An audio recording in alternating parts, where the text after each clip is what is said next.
Hayyee galatoomii kee kiyyaa akkam jirtu nagaa keessanii kuni simbirtuu miidiyaadha. Simbirtuu miidiyaan oduu qabatee dhiyaateera. Simbirtuu miidiyaa wajjiniin oduu kan isinitti himu ani Tafariidha. Egaa oduu keenya otoo isinitti himin dura beeksisa qabna. Beeksisni keenya yeroo hundumaayyuu kan ispoonsara nu godhu Afrikaan Light Book and Coffee Shopidha. Afrikaan Light Book and Coffee Shopin kitaabotaa fi buna gurgura. Kitaabota garaagaraa kitaabota addunyaarra jira jedhaman hundumaayyuu gurguraa keessattuyyuu kitaabota isin jijjiiruu danda'an kitaabota isin gargaaruu danda'an kitaabota isin sirreessuu danda'an hedduu qabna. Kitaabota kana barbaannaa jedha kitaabota haaraa warri daddaballee jira. Kitaabota hunda weebsaayitii keenya irratti hin baasnu ammaa fi maaliifii kitaabota miliyoona 20 olii kan gara baagloogii keenya keessa jiru isaan kana hunda achirratti baasuun hin danda'amu garuu kitaabota muraasa hin baasna. Fakkeenyaaf the 7 Habits of Highly Effective People bitachuu dandeessu akkasumas emotional intelligence har'a kan baasne website development akkasumas asoosama garaagaraa akkasumas kitaabota waa'ee Oromoo ilaallatan hedduu isaanii qabna. Kanaafi kitaabota Oromoo keessattuyyuu afaan Oromoo baruudhaa fi warri Ameerikaa warri diyaasporaa jirtan kan isin gargaaran hin qabna. Akkasumas seenaa Oromoo baruudhaa fakkeenyaa fi kitaabota Asaffaa Profeesar Asaffaa Jaalataa hedduu qabna. Kitaaba Dr. Gammachuu Magarsaa qabna. Kitaaba Profeesar Muhammad Hassan qabna. Kitaabota nuti kaayyoon keenya wanti Oromoon barreesse hunduyyuu nu bira jiru keessattuyyuu biyya alaa kan jirani biyya keessaa hedduun keessan nu gaafachaa jirtu biyya keessa kan jiran hamma tokko hin qabnaa garuu biyya keessaa waan mana kitaabaa Adaamaadhaa qabnuu fi mana kitaabaa Adaamaa mana kitaabaa Gadaa jechuudha achi jira. Kanaafi karaa sanii argachuu hin dandeessu. Egaa gara kan biyya alaa kanaa eessaa arganna kan jettanii kunooti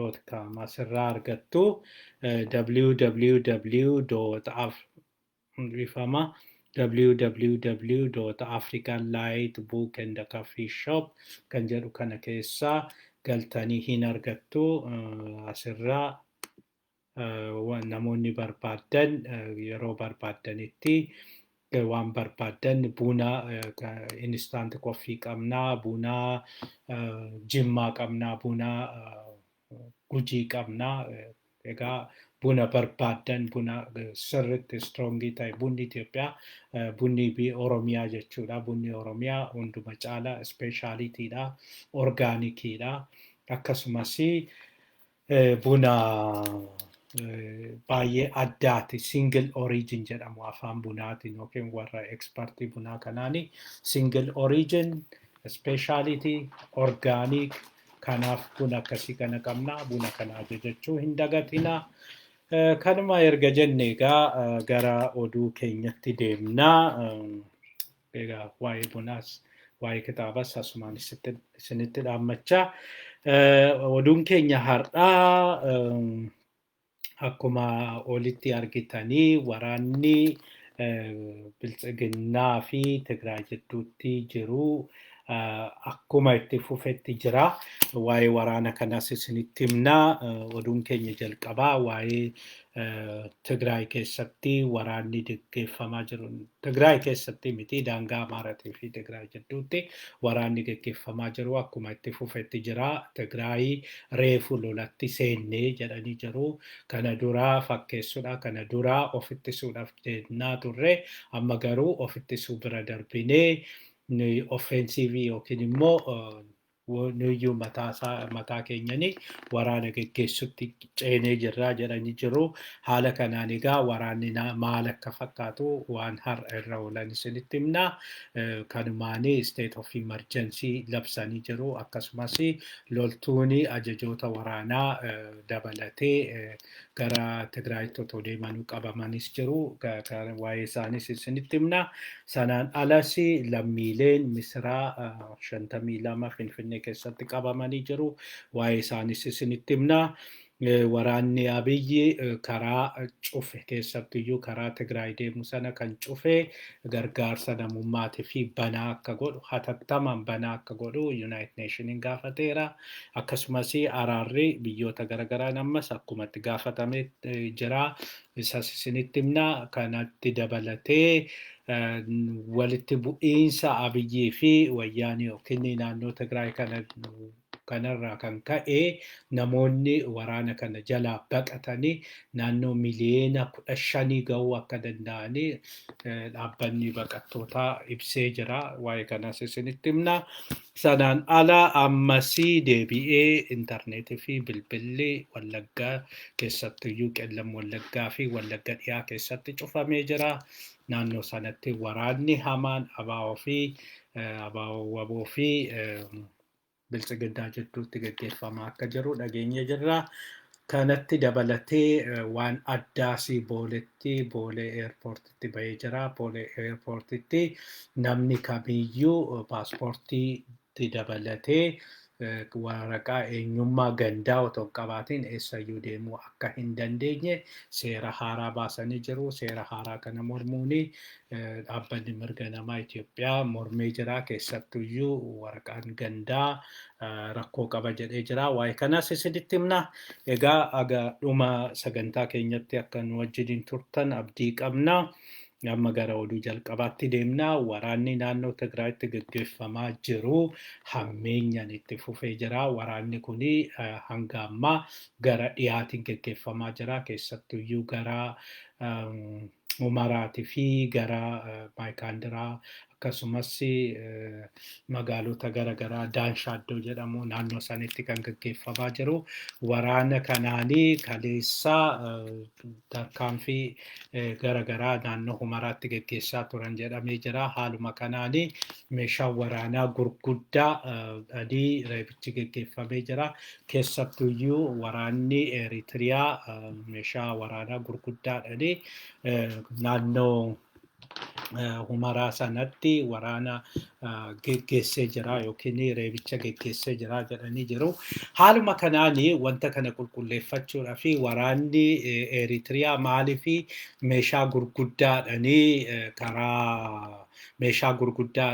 karaa Umaraa sanitti geggeessee maaliif waraanni Itoophiyaa meeshaa gurguddaadhaan naannoo sanitti hin geggeessin kan jedhu warra keessa beeku gaafannee jirra. Warri keessa beeku akka nutti himanitti waraana makaanaayizd jedhamu kana biyyattiin kutaa waraanaa yookiin kiflaxoor jedhamu kana 6 qabdii ture. Makaanaayizd warra ta'e kana kutaa makaanaayizd ta'e kana 6 qabdii. 6 keessaa 4 naannoo Tigraayitti argamuu ture. Akka carraa ta'ee Eertiraa ofirraa eeguudhaaf jedhameeti achi kan deemanii isaan keessaa 6 keessaa 4 naannoo sana jiru. 4 akkuma jiruuni harka Tigraayitti gali jechuudha jedhanii. Kanaafiyyuu naannoo Tigraay harka jira. Waraanni suni meeshaan suni hundi isaan harka jira. Kanaafi amma mootummaan Itoophiyaa waan godhu wallaalee karaa jeettiitiin reebicha kan gaggeessaa jiruu fi hamma danda'e akka mootummaan Itoophiyaa jedhutti meeshaalee gurguddaa kana barbadeessuudhaa fi tattaaffii godhee jira jedha. Akka jedhamutti egaa akka isaan jedhanitti waraanni kun yookiin meeshaan kun bakka inni jiru hin beekna. Kanaafiyyuu bakka inni jiru sana dhaqnee bakka sanitti reebicha gaggeessaa irraa deepoo boba'aa akkasii gubnee jirra maalii jedhu akka jedhamutti waan sanattis milkaa'an hin fakkaatu. Maaliifi isaanis akkuma isaanii waraana gaggeessinaa yookiin hirreebnaa bakka jiru san hin beekna jedhanii isaanis akka reebamuu danda'u waan beekaniif iddoo biraatti muuf godhu iddoo biraatti dhoksu kanaafiyyuu sanas waan itti milkaa'an hin fakkaatu. Lammaffaa waraanni kuni baay'inaan jettii tokko lama dhoofne jedhaniiru. Wanti suni jettiin tokko dhaamuun suni dhugaadhuma jedhameera. Haa ta'u malee Tigraay keessa waan intarneetiin hin jirree fi waan ta'e sana baruun yookiin beekuun hin danda'amu. Suura sanas argachuun hin danda'amne suuraa intarneetirra yookiin feesbuuk irra deemu suura sobaati. Suura iddoo biraatii fidanii kan maxxansanidha malee suura sanaa miti. Ta'us akka hanga barbaadan isaanis xiyyaara sana rukutuu hin dandeenye xiyyaarri isaanii fayyadamaa jiran Suu 27 kan jedhamu kana Eritiriyaan Suu 27 kana hin qabdu. Isaan Eritiriyaan B2 kan jedhamu tokko qabaa turte. B2 suni iddoo dheeraa deemaa waan gurguddaa fuudhee deemaa garuu lafatti gadi dhiyaatee deemaa isatti rukutuudhaa fi meeshaa waraanaa kana qabatan malee Suu 27 kanaaf miti.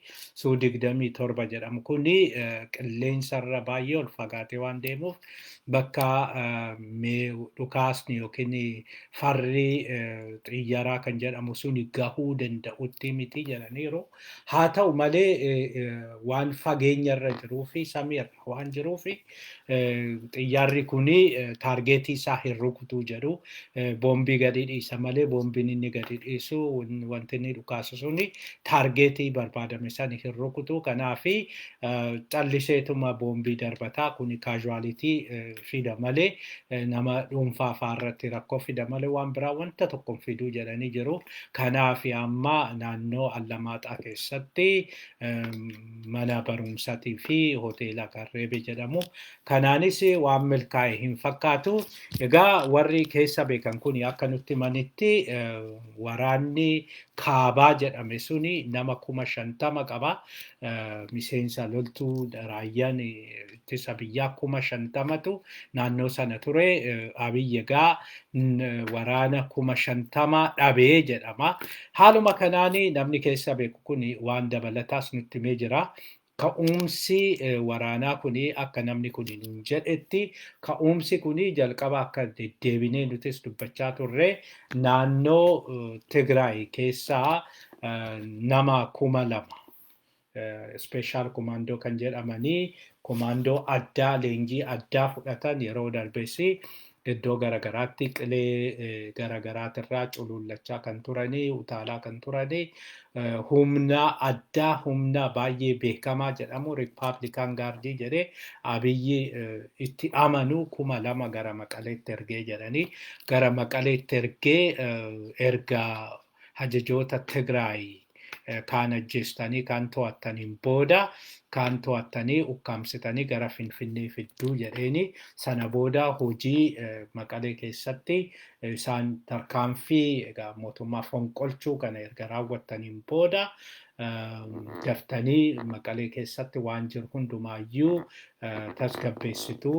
Kanaaf immoo namoonni qophaa'anii jiru achuma warra kaabaa keessaa loltuu kaabaa yookiin Northern Command Centerii jedhamu kana Easy jedhamu sana achi keessaa namoonni isin gargaaran jiru. Namoonni isin gargaaran kunis isin gargaaranii achiin booda egaa opereeshinii kana yoo guddate torban tokko keessatti raawwattanii dhuftuu jedhaniiti kan ergamanii jedhanii durasi dubbiin ajajaa waraanaa jijjiiranii ajajaa waraanaa haaraa gara Maqaleetti ramaduu suni kanarraa kan dhufe jedhanii haaluma kanaan egaa warra kana nama 2,000 kana erganiin booda wanti kun dura ga'ee kanas amma namni icciitii kana nu jalaa balleesse nu jalaa baase jedhanii nama isaanii communicationii cufe communicationii kaabaa gara biraatti jijjiire jedhee Baacaa Dabalee kaleessa himachaa ture. Abiyyis kana dura kan himate nama Gabra Maariyaam Fiqaaduu jedhamu yookiin Waddinaccoo jedhamu isaanii isatu icciitii kana irra ga'ee icciitii kana warra Maqaleetii dabarsee warri kuni akka qabaman godhee haala kanaan egaa namni 300 ajjeefamanii warri special commando jedhaman kuni 300 ajjeefamanii namni kun 2,000 keessaa namni 1,700 to'annaa jala oolee gammaayyuu hidhaa maqalee jiru. Namoonni muraasni garuu xiyyara ittiin deeman keessaa muraasanii baqatanii deebi'anii jiru. Xiyyarri deebi'e jedhus Abiyyi xiyyaara qarshii geesse otoo hin ta'in xiyyaara warra kana geessedha. Kanaaf kan dhaqanii jedhaniiti kan isaan dubbatanii. Kana duras egaa dubbatanii malee isaan haa dhoksanii malee kana dura akkuma Abiyyi aangoo qabateenii Geetachoo Asaffaa qabaa koottaa jedhanii waraanni tokko speeshaal komaandoonii gara Sudaan irraanii Maqalee deemee Maqalee eerpoortitti qabamuun isaa hin beekamaa yeroo sanii waraanni kun qabamee nama yeroo sanillee nama muraasa turanii nama 56 akkas wayii turanii isaanii to'annoo jala oolchanii achiin booda marii isaan lamaan jidduutti godhameeni warri kun gadhiifamanii gara Finfinneetti akka deebi'an hin yaadatama. Egaa Abiyyi kana uummanni suni shoorti miimoorii qabaa waan jedhee waan tuffatuu fi uummanni hin beeku jedheeti malee tattaaffiin akkasii akka jiru beekamaadha. Egaa haala kanaan amma Tigraay amma labsii yeroo hatattamaa labsiteerti. Labsii yeroo hatattamaa kuni maal akka ta'e hin beekamu garuu labsiin yeroo hatattamaa kuni akka jedhamutti namoonni mana akka hin baane gochuu danda'a. Maaliif waraanni hamaan gaggeeffamuu akka danda'u waan danda'uu fi namoonni akka barbaadanitti yeroo mana bahuu hin danda'ani. Lammaffaa galgalas akka barbaadanitti socho'uu hin danda'ani. Haala saniin egaa meeshaa waraanaa kana dura dhoksanii jiranis yookiin gara dirree waraanatti hin socho'in amma fayyadamuu akka jalqabanidha kan dhageenyu.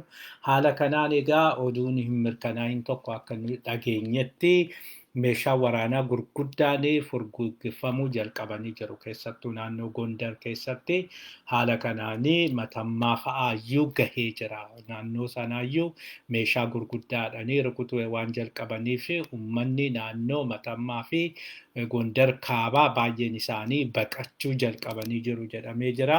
Egaa waraanni gara dhiyaatiin gaggeeffamaa jiru kun baay'ee hammaachaa jira. Kaleessa akkuma isinitti himne Daanshatti namoonni hedduun du'anii jiru. Namoonni kun akkamitti akka du'an hin beekamu. Hunda caalaa wanta kana itti gaafatamaan egaa yeroo sanatti uummanni Amaaraa hidhachuu qabaa. Uummanni Amaaraa hidhatee of eeguu qabaa jedhee Dammaqa Makonnin erga ifatti dubbateen booda uummata naannoo sana keessattiyyuu meeshaa waraanaa itti hidhanii jiru. Akka jedhamutti meeshaa waraanaa itti hidhuu qofa otoo hin ta'in egaa kunillee waan mirkanaa'e miti.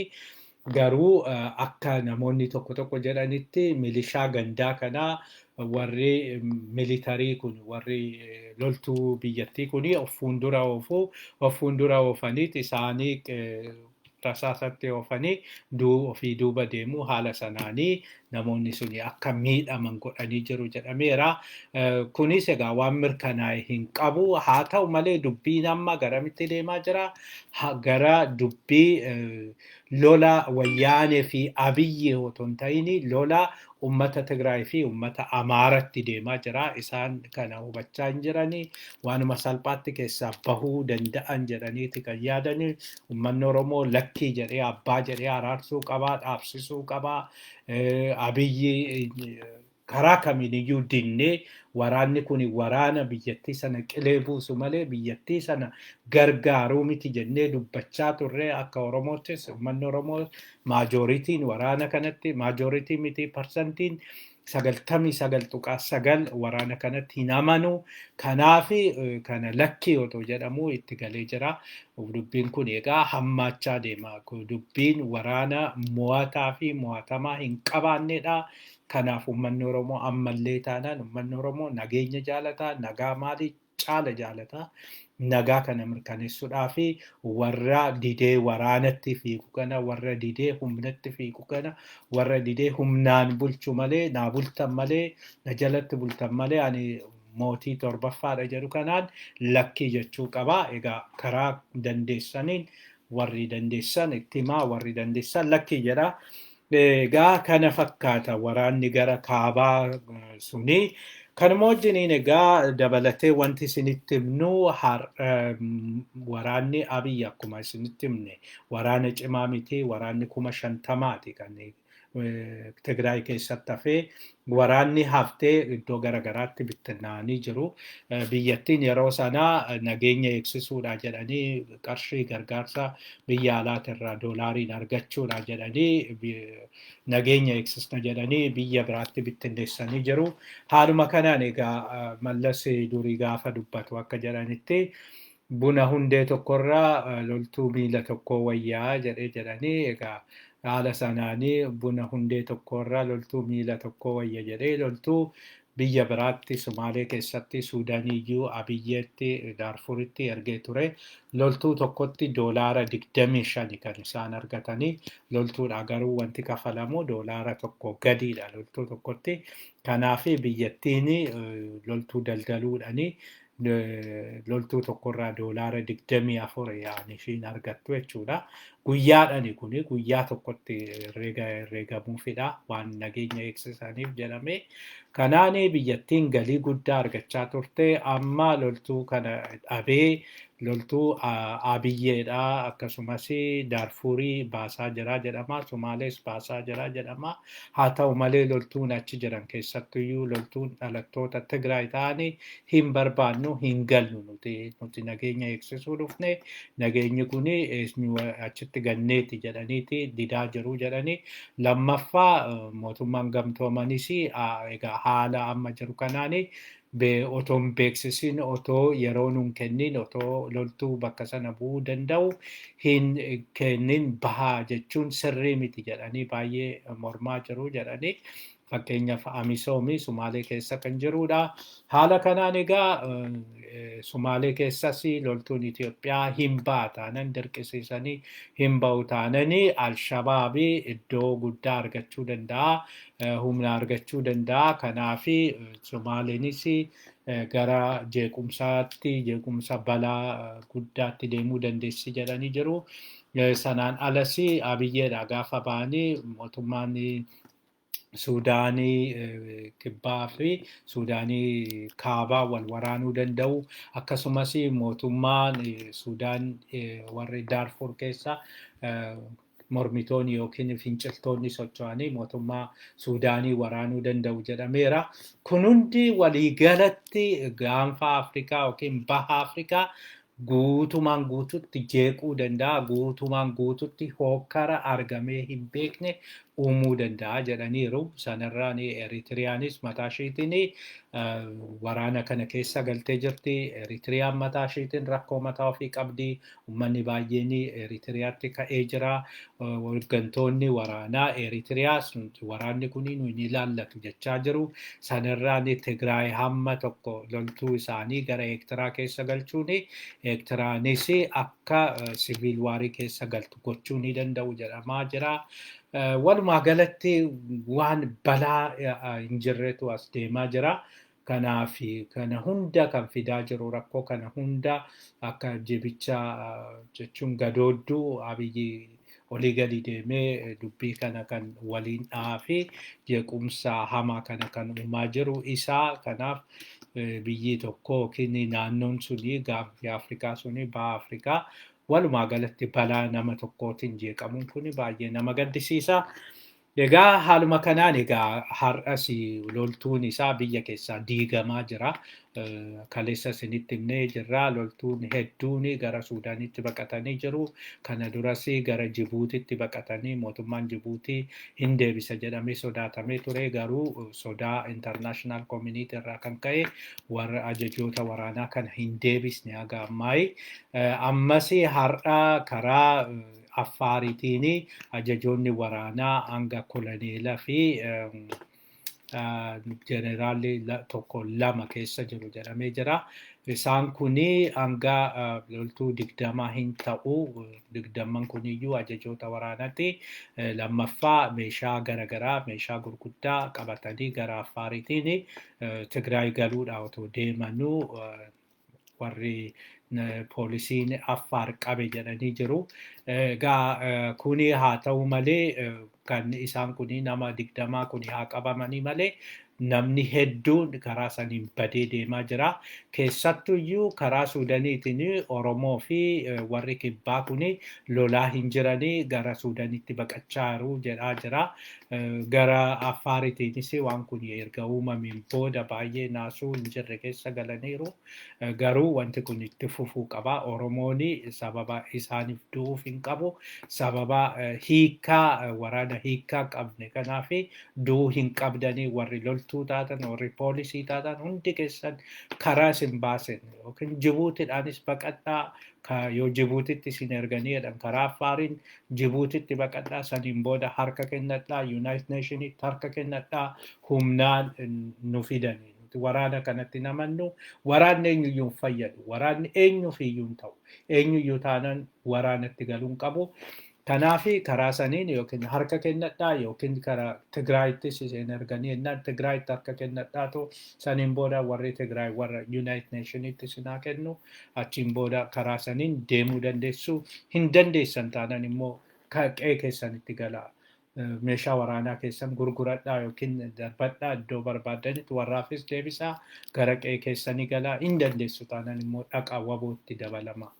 Yoo barbaadan isaanis waboo fi mootummaan akka wal waraanu hin barbaadu. Dubbiin kun karaa nagaatiin otoo dhumee gammanna. Kan Oromoo fi kan Biltsiginnaa kan Abiyyis garuu Abiyyi yeroo kamiyyuu nageenya fi iddoon qabu. Karaa nagaatiin dubbii fixuudhaaf hin qabu. Kana duras yaalamee jira hin taane. Kanaaf egaa aga Abiyyi iddoo sanirra jirutti nageenyi hin dhufa jennee hin amannu garuu Abiyyiif jettanii ibiddatti lubbuu teessan kan bakka bu'iinsa hin qabne wareeguu hin qabdani. Egaa dhaamsi keenya kana gara oduu keenya lammaffaatti dabarraa. Oduun keenya lammaffaa lammiin Misirii 52 Finfinneetti qabamanii jiru, hidhamanii jiru jedha oduun garasii Asqaarii ta'e. Lammiin warra Misiraa kun Ijiptii kun maaliif qabamanii erga qabamanii turee jira naannoo 7-2 ta'ee jira. Namoonni kun gara Kuweet deemaa turanii Itoophiyaa akka tiraanziititti dhufanii. Tiraanziititti gaafa dhufanii 7 turuudhaaf kan isaan dhufanii viizaan isaan qaban kan tiraanziit viizatii. Kanaaf mootummaan Itoophiyaa tiraanziit viizaa qabdu. Tuurist viizaa qabaachuu otoo qabdanuu tiraanziit viizaadhaanii 7 olii as keessa turtanii nabasaasaa turtanii jedheeti lammii Misirii kana kan qabe. Sanarraanii waa'ee koronaa kanas seera cabsitanii jedhee himachaa jira. Garuu embaasiin Misirii ammas gaafatee jira. Warri kun hatattamaan akka gadhiifaman gaafateera. Mootummaan Misiriis keessanii lammiileen isaa akka gadhiifaman gaafachaa jira. Haa ta'u malee mootummaan Itoophiyaa hanga ammaa lammiilee Misirii kana gadi hin dhiisne akka jedhanitti caalaa hidhuu barbaada. Hunduma caalayyuu nabasaasaa turtanii akkasumas seera biyyattii kan koronaadhaa bahee cabsitanii kanaafiyyuu adabamuu qabdu jedheenii jira.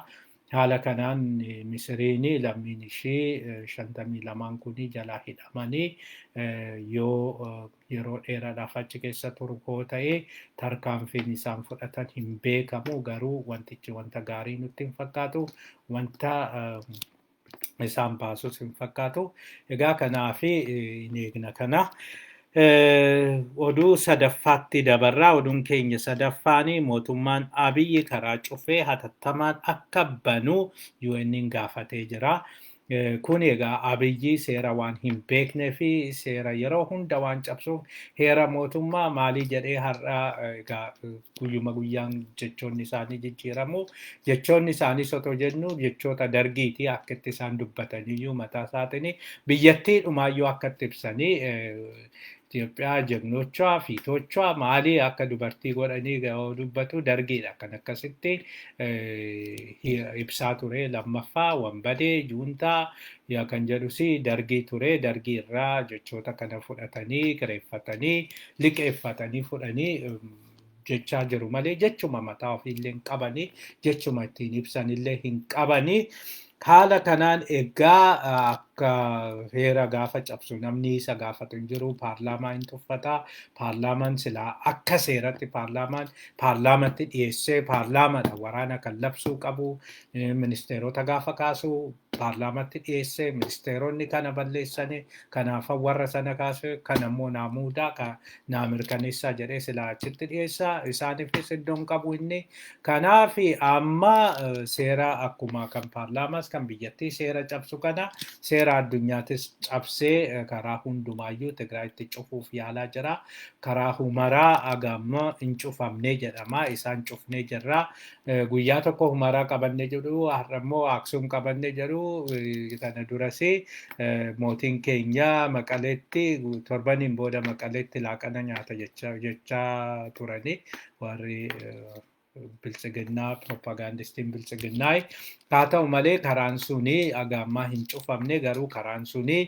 waan reebamaa jiruu fi karaan garagaraa waan jiruu fi akka banaa ta'uu UN'n gaafatee jira karaa sana qofaa miti karaan allamaaxaa kunis karaan gara Tigraayitti geessu hundumtuyyuu gargaarsa namoomatiif banaa akka ta'u gaafatee jira kana Abiyyi waan dhaga'u hin fakkaatu Abiyyi wanta kana waan dhaga'uu fi waan kanatti waan amanus hin fakkaatu kuni rakkoo guddaa uumuu danda'a egaa kana yoo banuu baate maal godhaan gaafii namoota baay'eeti Abiyyi banuu baannanii dhumarraa war kiraayimiidhaan gaafatamuu danda'a maaliif namni baay'een otoo rakkachaa jiru namni baay'een beela'ee otoo rakkachaa jiru karaa cufuun suni seera addunyaatti nama gaafachiisa. Egaa haala kanaan UN'n ammas waraanni isaan jidduutti godhamu hatattamaan akka dhaabbatu gaafachaa jira. Namoonni baay'een Chaayinaan mataa isheetiin gaafattee jirti jedhama. Chaayinaan yeroo hunda caala Chaayinaan baha Afrikaa keessattuu iyyuu biyyattii sanatti investimentii hedduu qabdi. Investimentiin sun akka jalaa miidhamu hin barbaaddu.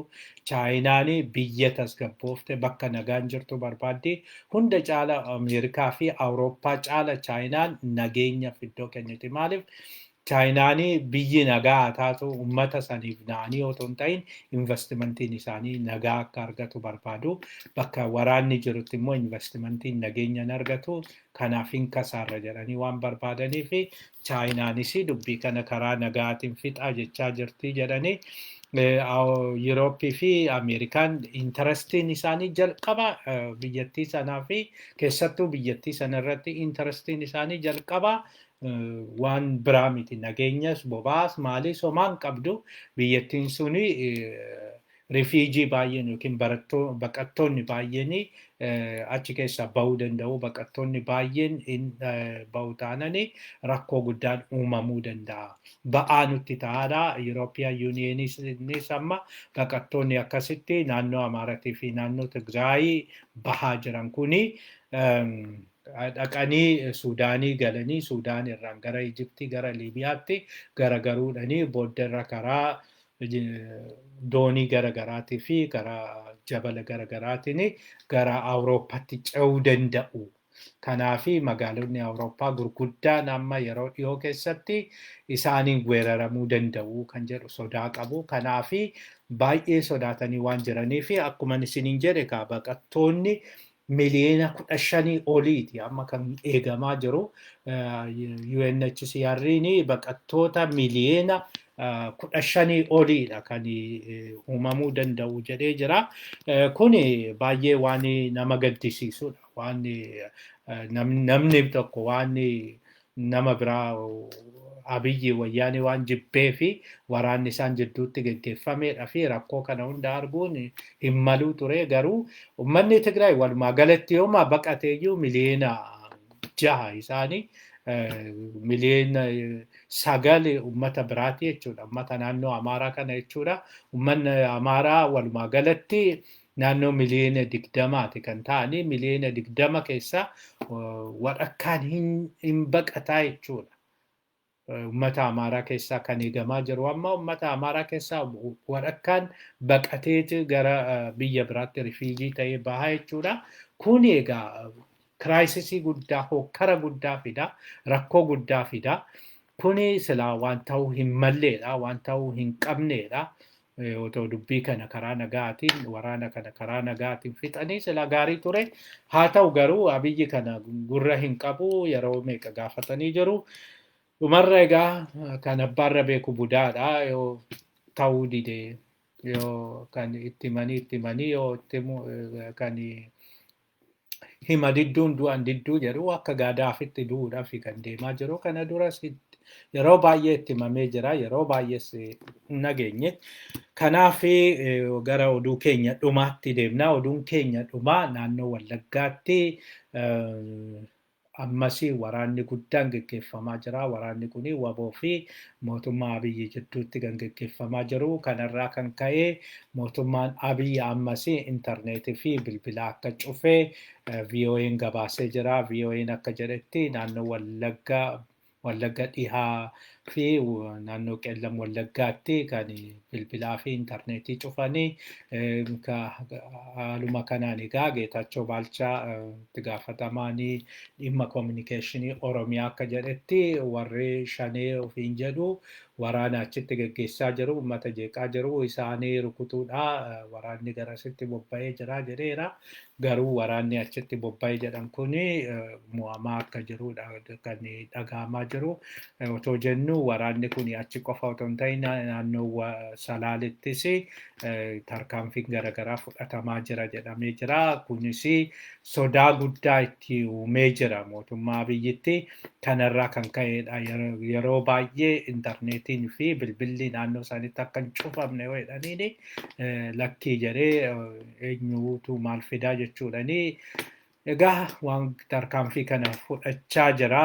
Egaa waan ta'e immoo sirriitti qulqulleeffannee boru isinitti himna. Waan naannoo kanaa namoota bilbillee warra beeknu bilbilli naannoo sanitti waan hin hojjenneef iddoo biraatti bilbillee warra keessa beekanis qulqulleeffannee boru isinitti himna. Oduun keenya dhumaa egaa warra diyaaspooraadhaa tarii gara biyyaas deemtanii akka of eeggannoo isinii ta'u warri achi keessa jirtanis iddoo garaagaraa akka deemtanii warri deemtanii of eeggannoo akka isinii ta'u mootummaan Itoophiyaa paaspoortii qofaanii olii gadi deemuun hin danda'amu jedhee jira jedhanii paaspoortii wajjiniin waraqaa eenyummaa qabaachuu qabdu xiyyaraan deemuudha jedhee jira jedhanii haala kanaan egaa dhaabbanni mirga namaa kuni sirrii miti jedhee jira. Maaliif waraqaa eenyummaa gandaa sanarraa lammii kan jedhu lammii abaluu kan jedhu in ibsaa jedha. Dhalataa Oromoodha. Tigraay yookiin Amaaraa yookiin saba in ibsaa kanarraa kan ka'e uummata Tigraay keessattuyyuu xiyyeeffannoo akka itti kennamuu fi akka rukutamu akka miidhamu gochuu danda'a kuni gochi kuni guutumaan guututti sirrii miti jedhee jira. Haa ta'u malee achirraa hooggantoonni buufata xiyyaaraa sanii nuti warra dhufanii fi tajaajila kennuudha nageenya isaanii eeguudha malee nuti waraqaa eenyummaa qabdu moo hin qabdanii paaspoortii qabdu moo hin qabdanii nun ilaallatu jedhee jira jedhanii garuu amma egaa wanta kana kan gochaa jiruu fi kan sakatta'aa jiru loltuu kana immoo kan ajaju warra ajajaan waliigalaa Abiyyi mataa isaati. Kanaaf ajajni kuni walumaa galatti kan kenname Abiyyi irraa jedhamee ta'ee dubbatama. Ifaan ifatti wanti ifa ta'es hin jiru. Ajajni kuni kennames hin jenne inni garuu gochaanii kana argisiisaa jira jedhanii jiru. Kanaaf warri biyya keessattuyyuu magaalaa tokko gara magaalaa biraa deemtanii waraqaa eenyummaa gandaa akkasumas paaspoortii keessan dagattanii akka hin deemne isinitti dhaamna. Egaa waan nu dhaggeeffattaniif galatooma. Oduun keenya har'aa kanumaa yeroo hundumaayyuu filannoon keessan simbirtuu miidiyaa haa ta'u. Kitaaba yoo barbaaddan African Light Book and Coffee Shop laaluu hin dagatinaa. Karaa intarneetii weebsaayitiin keenya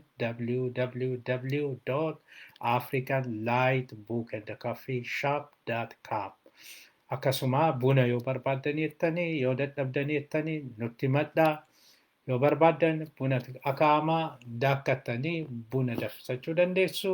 Yoo barbaaddan immoo instaantii bishaanuma ho'istanii bulbultanii buna gaarii buna biyya keenyaa buna biyya kanaa miti buna Meeksikoo, buna Gwatemaalaa, buna Kolombiyaa, buna Biraaziil, buna gatii hin qabne, buna orgaanikii hin taane, buna qaama keessaniif hin tolle, buna dhibee isinitti fidu isinitti hin gurgurru. Bunni keenya buna jalqabaa, buna ilmi namaa jalqaba dhugeedha, buna orgaanikiidha, buna hundumaa waan hundumaa qabudha. Kana waan ta'eefi buna kana buna orgaanikii, buna fayyaa namaatiif gahee guddaa qabu, buna qulqulluu orgaanikii yoo barbaaddan instaantii ajajattanii bishaan ho'aa bulbultanii dhuguu dandeessu. Yoo barbaaddan immoo danfisachuu barbaadna jettanii akaawuun isin hin barbaachisu. Bunuma keenya tumattanii daakkatanii jabanaatti naqattanii danfisachuu dandeessu. Kanuma isiniin jenna. Hedduu galatooma.